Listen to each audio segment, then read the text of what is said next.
Si est officiel, Joe Biden est le nouveau président des États-Unis. Élu avec 290 grands électeurs, il a battu Donald Trump qui n'avait que 214 grands électeurs. Une victoire saluée par de nombreux dirigeants dont Emmanuel Macron et Angela Merkel. Cependant, le tweet du président français n'est pas passé inaperçu.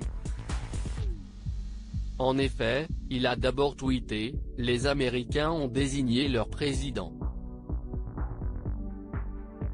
Félicitations @Joe Biden et @Kamala Harris.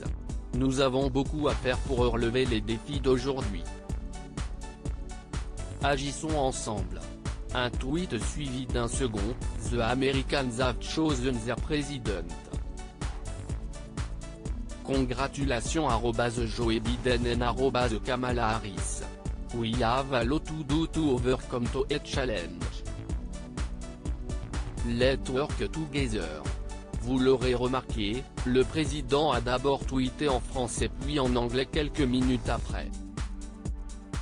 Une manière de faire qui est devenue une habitude pour Emmanuel Macron. Tout a commencé le 29 octobre dernier suite à l'attentat de Nice. Le président a d'abord cité un tweet de Charles Michel, le président du Conseil européen dans lequel il a écrit « Nous sommes une famille.